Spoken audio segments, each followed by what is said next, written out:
Ah, qu'est-ce que je vais regarder? Alors, pas ça, pas ça, pas ça, pas ça, pas ça.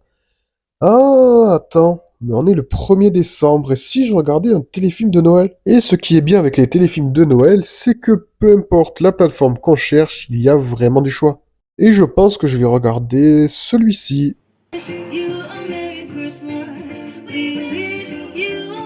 Chaque année, je me dis non, cette fois-ci, je vais résister, je regarde pas de téléfilm de Noël. De toute façon, c'est toujours pareil, et chaque année, j'en regarde un, puis deux, puis trois, puis quatre, puis 12, etc. Et beaucoup de monde fait ça aussi. Mais pourquoi on aime autant ces films alors qu'ils sont presque tous les mêmes? Aujourd'hui, on va parler des téléfilms de Noël, et en même temps, je vais faire mon sapin. Déjà, première chose, les téléfilms de Noël, c'est du comfort viewing. C'est comme une couette, un chocolat chaud, un pull moche mais confortable, tu sais exactement ce que tu vas avoir. Une ambiance cosy, de la neige en CGI, en mousse ou en polystyrène, des musiques de fond qui se ressemblent toutes, et une histoire qui ne nous surprendra qu'à de rares exceptions. Mais c'est ça qui fait du bien. Il y a zéro stress. On regarde, on pose notre cerveau, et on sait que tout va bien se finir. En fait, c'est un peu comme si quelqu'un nous disait tout va bien se passer, mais en version film. En réalité, les téléfilms de Noël, c'est comme un film de requin. Sauf que personne se fait bouffer. Un film de requin, c'est naze et stupide, et un téléfilm de Noël, c'est gnangnan et agréable.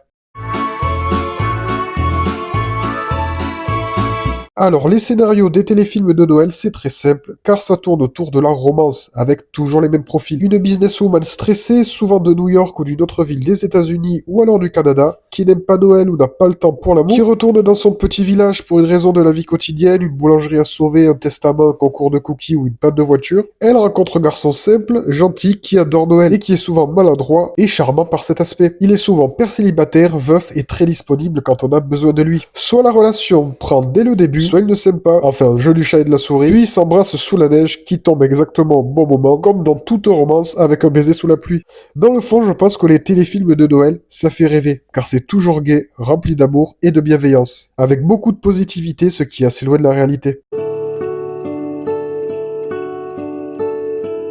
Les téléfilms de Noël, c'est pas une mode en soi, c'est juste idéal pour seulement un mois de l'année. Pour ceux qui regardent la télévision, et par télévision j'entends les chaînes de la télé, donc la TNT, etc., Noël c'est en décembre, mais sur certaines chaînes, la diffusion des téléfilms de Noël commence dès la mi-octobre. Donc on peut avoir des films de Noël pour Halloween. Pour ma part, je peux pas regarder un téléfilm de Noël si je suis pas au mois de décembre. C'est psychologique. Et cette année, pour être à jour sur mon calendrier de l'Avent que j'ai posté sur YouTube, TikTok et Insta, j'ai été obligé de commencer plus tôt. Depuis l'avènement des plateformes comme Netflix, Prime, il y a eu énormément de productions similaires, juste avec la pastille Netflix, pour des films qui, excepté un logo et une autre plateforme de diffusion, ne sont absolument pas différents. Les téléfilms de Noël, ça a plus ou moins toujours existé, mais le schéma conventionnel qu'on connaît tous est présent sur nos écrans depuis une vingtaine d'années. Pour quelqu'un comme moi qui a grandi dans les années 2000-2010, je fais partie de la génération qui regardait encore la télévision avant l'explosion de YouTube et évidemment des plateformes. Ce qui fait que pour moi, ces téléfilms sont importants.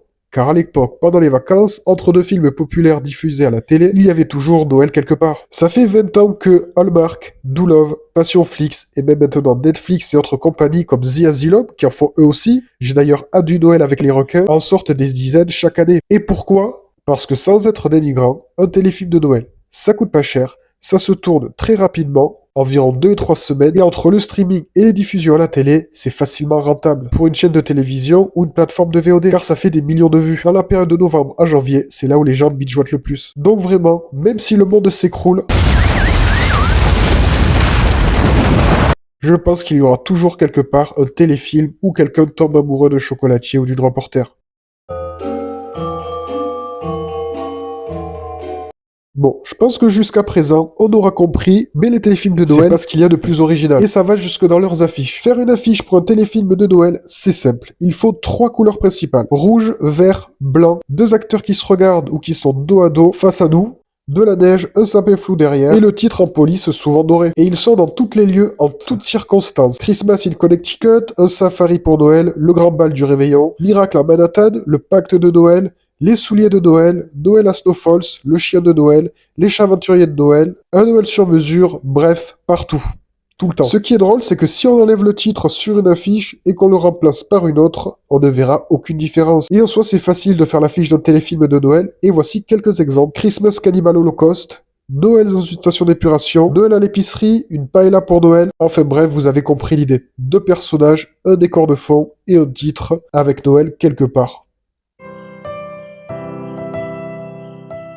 En tant que gros série addict, et évidemment fan de téléfilms de Noël, j'ai remarqué un détail. Il y a énormément d'acteurs et actrices de séries dans les téléfilms de Noël. Et ce pour, à mon sens, plusieurs raisons. La première, c'est pour des raisons contractuelles. Par exemple, si un acteur signe un contrat avec une chaîne de télévision pour une saison de série, d'environ 10-15 épisodes, il peut avoir aussi une clause qui stipule qu'il jouera dans un film au cours de cette même période. La deuxième, c'est que pour certains acteurs et certaines actrices, rebondir après le succès international d'une série, c'est difficile. Ils sont en quelque sorte prisonniers d'un rôle, ce qui leur ferme des portes, notamment à Hollywood. Par exemple, pour moi, c'est un cataclysme qu'un acteur comme Michael C. Hall n'ait pas eu une carrière importante en dehors de Dexter. Et lui, c'est un exemple parmi tant d'autres. Si on prend des séries comme les Frères Scott, autant dire que presque l'ensemble du casting est abonné au téléfilm de Noël, surtout Chad Michael Murray et Bethany Joyland, qui à eux deux ont une sacrée carrière là-dedans. Par exemple, Hilary Burton a elle aussi fait ses armes dans les téléfilms de Noël, et parfois même avec des réalisateurs fans des Frères Scott, car elle a retrouvé ses costars dans certains de ses films. Dean Cain, le Superman de Superman et Lois,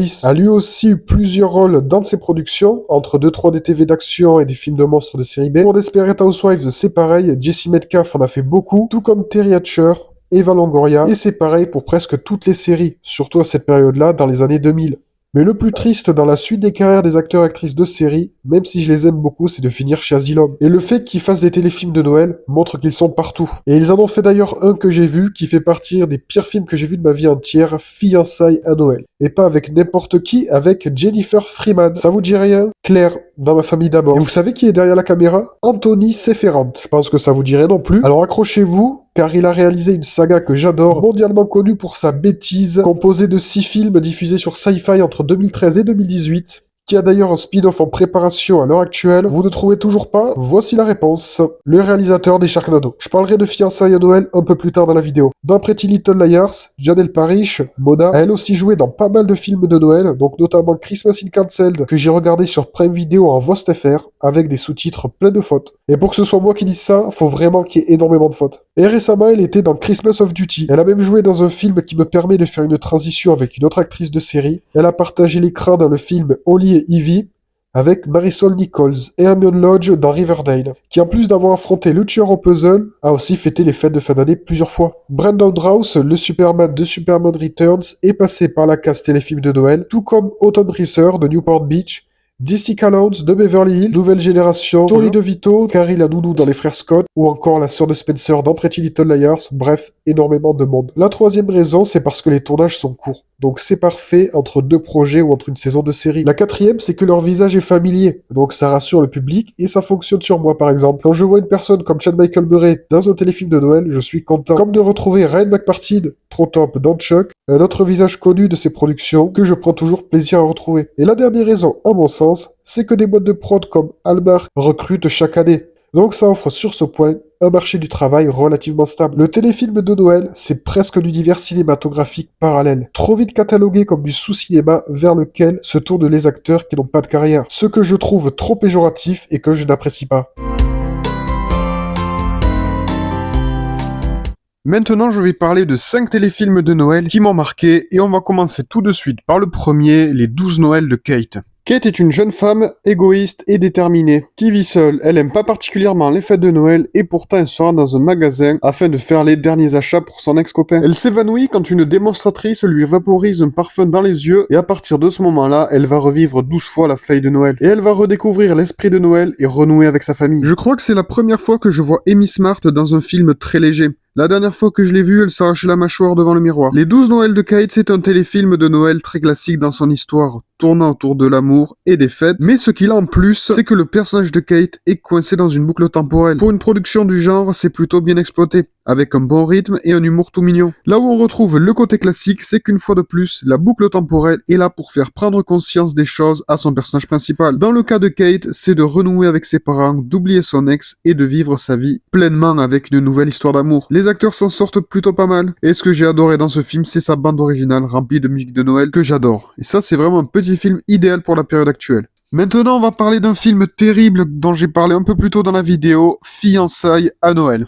Pendant les vacances de Noël, Holly propose hardiment à Phil de l'épouser. Il lui avoue qu'il doit d'abord régler des choses avec son ex. Découragée, la jeune femme fait seule la promenade romantique en traîneau qu'elle avait réservée. Elle finit par se confier au conducteur de l'attelage qui s'intéresse sincèrement à elle. À quoi fallait-il s'attendre venant d'une production Asylum réalisée par le réalisateur de la saga Sharknado? À rien, tout simplement. Donc pour ce film, je me permets de citer un grand sage du 21e siècle, je ne m'attendais à rien, et je suis quand même déçu. Je pense que ce film, c'est le pire film de Noël que j'ai pu voir. Et même l'un des pires films que j'ai pu voir, tout genre confondu. Si j'ai voulu voir ce film, c'est parce qu'évidemment, il y a Jennifer Freeman, donc Claire de ma famille d'abord. Comme dans toutes les productions Asylum, nous sommes sur un film avec un budget très bas. Les décors en sont un exemple. À un moment, Holly et Jake marchent sur un trottoir. À droite du cadre, il y a de la neige au sol et sur les toits, mais de l'autre côté, absolument rien. La réalisation est catastrophique, le scénario mal écrit, pas intéressant à suivre. Même moi qui aime les histoires d'amour à l'eau de rose de la sorte, j'ai trouvé ça consternant. Il y a des facilités scénaristiques tout le temps, à un tel point que ça devient risible. Holly dit qu'elle aura son train, puis au final non, comme ça il reste avec Jake. Il lui propose de la ramener, puis hop, les routes sont barrées à cause de la tempête, quel malheureux événement. Et c'est comme ça durant tout le film. Mais il y a pire. L'histoire avec l'ex d'Holly et le quiproquo au téléphone vers la fin qui lui dit qu'il l'aime et qu'il le regrette. Elle lui répond que c'est trop tard et qu'elle est passée à autre chose en moins de 48 heures. Et à cause du réseau, il comprend tout l'inverse et débarque sans savoir où elle est, mais il la trouve comme s'il avait suivi sa localisation. Ça n'a aucun sens.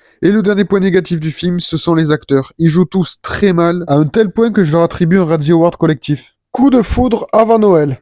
Ethan se réveille dans une nouvelle réalité au moment de Noël. Il est d'abord enthousiasmé par sa nouvelle vie, mais se rend vite compte que ce n'est pas ce qu'il pensait. Ça, c'est du pur multivers. Le scénario de Family Man, dans lequel Nicolas Cage et Téa Leoni ont été remplacés par Mike et Suzanne. Pas besoin de crier au chef-d'œuvre, car on en est loin. Peut-être que mon amour inconditionnel pour Desperate Housewives me fait perdre un peu d'objectivité, mais ça reste un bon téléfilm de Noël quand même. Préciser qu'un téléfilm de Noël c'est cliché, c'est comme dire qu'un film Asylum c'est mauvais. On le savait déjà avant d'avoir commencé. C'était mignon, très agréable de retrouver ce duo iconique dans un film, même si ce n'était pas grandiose. Une jolie histoire avec comme morale, on se rend compte de la valeur des choses quand on les perd. C'est plutôt bien exploité dans un laps de temps assez court. Le seul gros point négatif du film, c'est le jeu d'acteur de James Denton qui est assez moyen à mon sens, avec beaucoup de surjeu. Mais en tant que fan de Desperate, je suis content d'avoir retrouvé ces deux personnages. The Merry Gentleman. Pour sauver le petit lieu de spectacle de ses parents dans une ville de province, une ancienne danseuse de la grande ville décide d'organiser une revue de Noël entièrement masculine. Alors, The Merry Gentleman, en soi, c'est pas fou. Mais quand Chad Michael Murray se la joue Magic Mike à Noël, ça donne un résultat qui n'est finalement pas si désagréable. Chad Michael Murray, c'est un acteur discret mais productif qui, depuis les frères Scott, a mine de rien eu une sacrée carrière, même si elle est principalement centrée sur le petit écran. Entre séries, téléfilms et des TV. Ce film Netflix ne va pas rentrer dans l'histoire, car on va rester encore une fois sur une recette classique, en y ajoutant la touche Magic Mike et Chip 'n Dale. Ça dure 1h20 et pour ce genre de film, c'est parfait. Comme ça, c'est rapide, sans trop de longueur et on pense un moment sympa. Et évidemment pour moi, en tant que gros fan des frères Scott, c'est toujours un plaisir de retrouver Lucas. Pour le dernier de cette sélection, on va aussi parler d'un film Netflix, un film brésilien qui s'appelle, et encore, Joyeux Noël. Suite à une mauvaise chute la veille de Noël, Georges s'évanouit et se réveille un an plus tard sans aucun souvenir de l'année passée. Malheureusement, George se rend vite compte qu'il est condamné à continuer à se réveiller veille après veille de Noël et faire face aux conséquences de ce que son autre lui a fait les 364 autres jours de l'année. Nous sommes à nouveau sur une boucle temporelle. Parmi les découvertes que j'ai faites pour mes calendriers de l'avant film de Noël, je pense que c'est le meilleur film que j'ai vu encore aujourd'hui. Une comédie brésilienne sur les fêtes de Noël, avec une boucle temporelle inhabituelle. George se réveille amnésique de toute son année, et chaque 24 décembre, il se réveille voyant sa vie défiler, sans qu'il ne puisse avoir le contrôle sur quoi que ce soit. Comme beaucoup de films avec une boucle temporelle, le personnage aigri se fait envoyer là-dedans, pour qu'il réalise la chance qu'il a d'avoir cette vie. Les acteurs sont excellents, et c'est une comédie qui fonctionnera pas forcément par son humour, mais par sa réflexion plus poussée que les autres films du genre, sur la vie et sur l'humain. Tout cela est très bien géré et nous avons une grande compassion pour George, qui est un personnage attachant. Une réussite totale que je prendrai plaisir à revoir et que j'aimerais avoir en Blu-ray. Pour conclure, les téléfilms de Noël, c'est un peu comme une raclette. C'est toujours pareil, mais on en redemande. Et tant que ça nous met dans l'ambiance, tant que ça nous fait sourire, eh ben franchement, pourquoi s'en priver? N'hésitez pas à me dire quel est votre téléfilm de Noël préféré dans les commentaires. Merci d'avoir regardé. Prenez soin de vous et joyeux mois de décembre, joyeux Noël si j'ai sorti la vidéo dans les temps, ou sinon bonne année ou autre, bref c'était Cine,